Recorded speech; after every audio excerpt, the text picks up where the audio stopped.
mwese abumva ururimi rw'ikinyarwanda, Kirundi, Igifumbira n'ikinyamurenge, imwe aho muri hose, yaba muri mu Rwanda, mu Burundi, muri Kongo, muri Uganda, ndetse no hakurya y'amazi. Nongere rero kuza kubana namwe muri aka kanya. Ndusanzwe mumenyereye umwami Hakizimana, umwami Reverend JMV Muntu Hakizimana. Ntabwo mumenyereye kumva aba Reverend ari abandi, ariko ndumva igihe kirageze cyuko isi isobanukirwa ko ubwami bw'Imana bwaraje, ntabwo tukibutegereje nkuko mwabusezeranyijwe. Bwaraje rero, ahubwo icyangombwa nuko mwakira isezerano. Ubwami bw'Imana rero, umugabo wese n'umwana, umugabo wese ubwami bw'Imana n'umwana, umugore wese mu bwami bw'Imana n'umwamikazi. Nuko rero mwese muri kunyumva, mbifurije kubana n'Imana. Kubana n'Imana rero ni ukwakira icyo cyubahiro,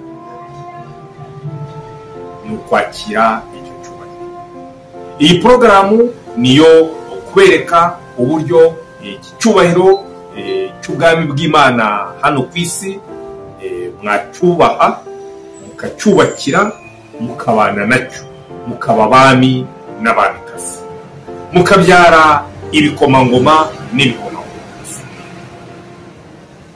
Rero naho Imana iri gutegeka,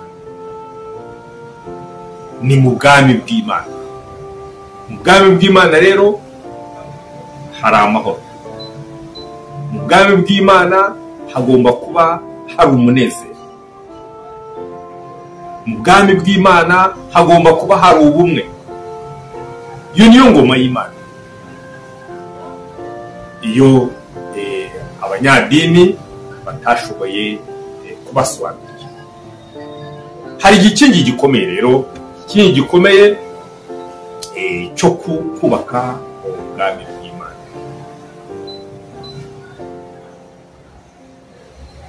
Imana iri mu muntu, yamuhaye umubiri, imuhereza na roho.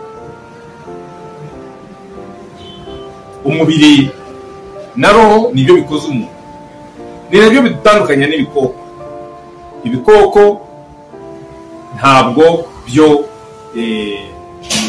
bigira za roho. Ubwo rero murumva rero ko roho ni ikintu gikomeye cyane. Roho yaremewe ijuru, umubiri uremerwa isi.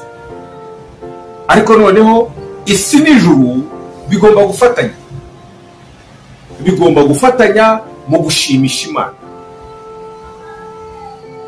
Icyo nicyo Imana yaremeye umuntu agomba kunezeza Imana. Mu gihe cyose rero tudashoboye kubaka ubwami bw'Imana, Imana ntabwo yanezerewe. Kugira ngo ibyo bishoboke nuko ijuru n'isi bifatanye. Ijuru rero musanzwe muzi ko ribamo abamarayika,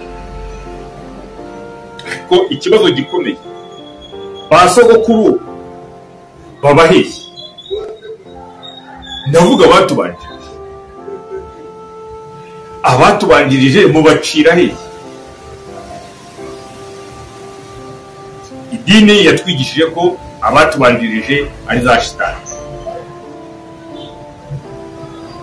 Shitani rero se roho zishobora kujya mu cyangwa se zagiye, birumvikana ko zitagiye. ntabwo zagiye mu ijuru, zagiye kwa shitani. Kwa shitani ni hehe? Niho bita muri Gehinomu. Nguko uko ingoma ya shitani yubatswe.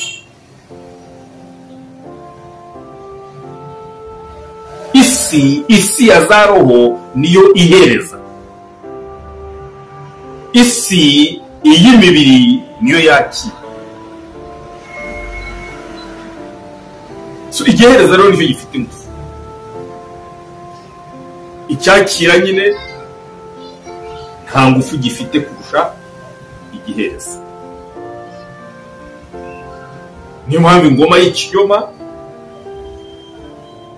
ingoma z'amaraso arizo zifite ingufu hano kuri isi. Ibyo nibyo mwirebera.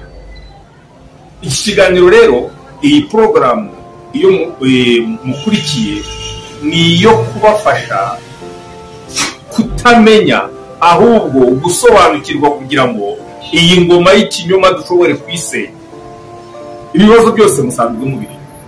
Ntabwo ndahangaha rero kugira ngo ngembereke ibibazo biri. Ibibazo murabizi, byose murabizi. Ahubwo ndahangaha kugira ngo mbereke ibisubizo. Mbahereze ibisubizo. Mbereke uko twakubaka systeme y'ubwami bw'Imana irahereza umunezero buri wese. Mushobora kwibaza muti, uyu ni muntu ki? Urimo kwikarakasa ngo ashaka kutwereka uko ubwami bw'Imana tugomba kubwubaka. Nababwiye ko ndi umwami mu bwami bw'Imana. Abami mu bwami bwa shitani bamaze igihe kirekire rwose bariho. Iyo systeme y'ubwami bwa shitani turaho. Muri kino gihe bamwe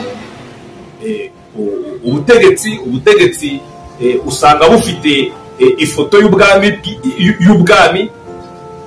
birumvikana ubwami bw'ikibi, nyamara ibyanditswe atari ubwami. Ndavuga ibyanditswe muri constitution, mu byanditswe mu itegeko rye. Ibyo ni ukubera iki nyine? Ni kuko icyubatswe ni ingoma y'ikinyoma. Ingoma y'ikinyoma rero kuyisenya, ikisenya ni ingoma y'ukuri. Niteguye rero kubagezaho systeme y'ingoma y'ukuri, uko ingoma y'ukuri yakuba. Tugomba kugaruka inyuma rero tugashobora gusobanukirwa amateka. Aya mateka yo twize mu mashuri, ayo yose burya yagiye yandikwa n'abatsinze, kandi abatsinze bose bagiye bubaka ingoma z'ibinyoma. Ni ibinyoma rero ibyinshi ni ibinyoma. So amateka y'ukuri ni amateka Imana yanyuzemo hamwe n'abantu.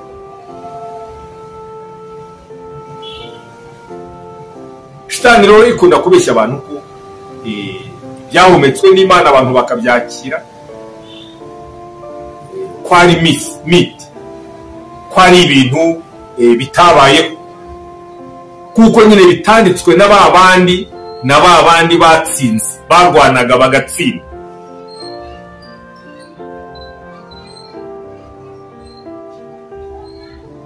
Iki ni igihe rero cyo kugira ngo ushobore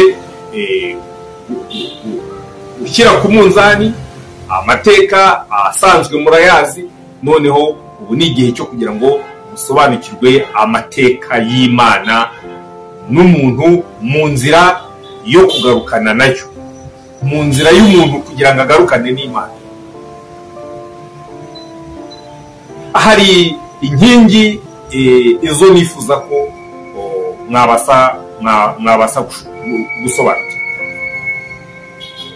Inkingi ya mbere ni uko Imana niyo yaremye ibintu byose mureba hamwe n'umuntu.